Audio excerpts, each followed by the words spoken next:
Este programa se llama Científicos Industria Argentina y empieza así. Hoy en Científicos, un clavo oxidado puede ser la llave para conocer el pasado. Te presentamos al equipo de Arqueometalurgia de la UBA.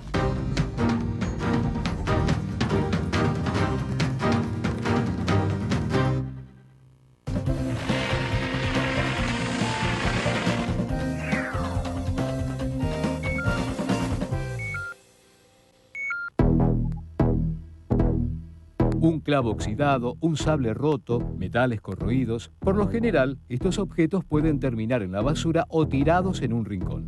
Sin embargo, hay quienes los usan para conocer la historia de naufragios, incendios o batallas. Te presentamos al grupo de Arqueometalurgia de la Facultad de Ingeniería de la UBA. Bueno, la arqueometalurgia es una disciplina de un campo más amplio que es la arqueometría, y la arqueometría es la aplicación de las ciencias que normalmente la gente llama duras, la física, la química, aplicada al estudio de materiales arqueológicos para conocer algo sobre el pasado de la humanidad, o sea, para conocer qué relación tenían los hombres con esos objetos en el pasado.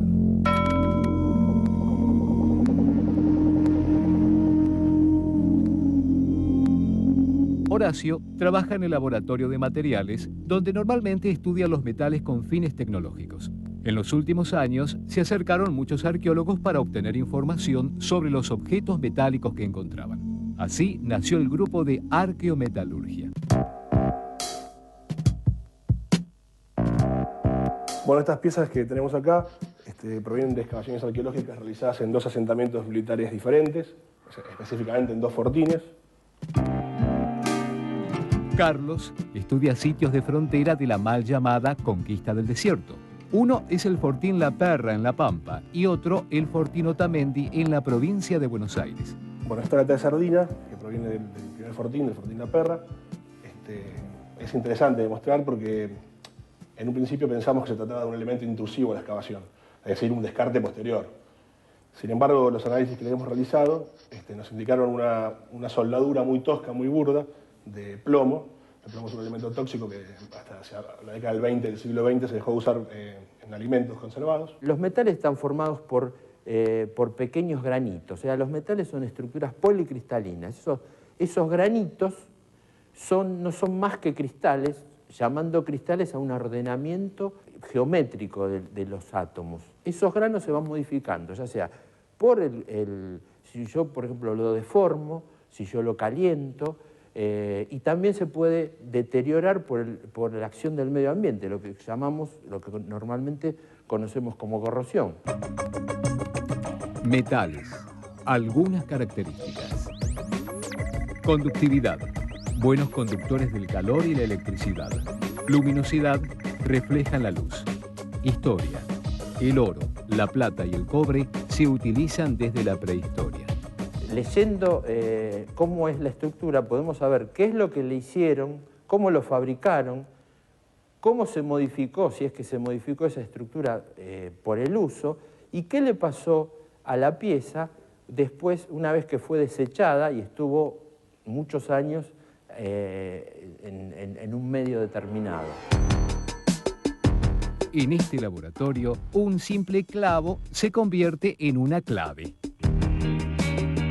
Los clavos, que se usaron extensivamente en cualquier tipo de construcciones, hasta el siglo XVIII, más o menos, hasta fines del siglo XVIII, se hacían exclusivamente en forma manual.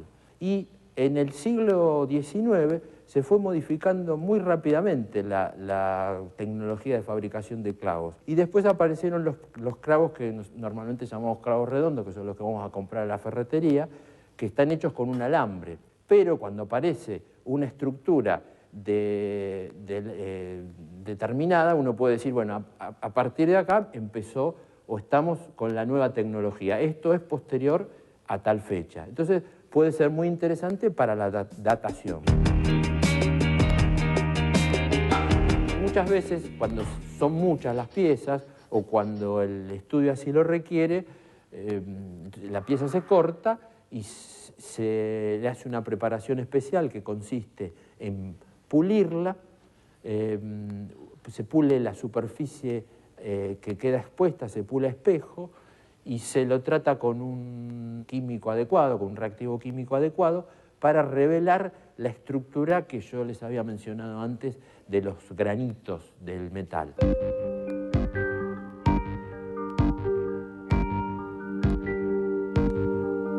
Bueno, acá lo que estoy haciendo es preparar una muestra para realizar una metalografía no destructiva. Se trata de una placa de latón extraída de un sitio urbano perteneciente a unos galpones que funcionaban como caballerizas a principios del siglo XX. Una metalografía no destructiva consiste en lijar y pulir una pieza para tratarla con una sustancia química. Esto permite develar la superficie del metal y llegar a la estructura cristalina para observarla en el microscopio. Si vemos la estructura cristalina, lo que podemos determinar es su método de fabricación, si fue fabricado por fundición, por colada, etcétera, etcétera. Una pieza encontrada en el Fortín Otamendi era una masa irreconocible de óxido y tierra. Se le hizo una limpieza mecánica tratando de alterar lo menos posible el objeto. Se hace una limpieza electrolítica, que consiste en sumergir la pieza en una solución de hidróxido de sodio con un pH mayor a 12. A estas piezas se le colocan electrodos y se le pasa electricidad. La electricidad genera hidrógeno que en forma de burbujas se van removiendo capas adheridas en la pieza, la van limpiando. Así, descubrieron que se trataba del mecanismo de un arma de fuego llamada de avant-carga. No te vayas, porque en el próximo bloque la arqueometalurgia se sumerge en naufragios famosos. Después de la pausa, ¿qué nos pueden decir las piezas metálicas de un barco sobre un naufragio?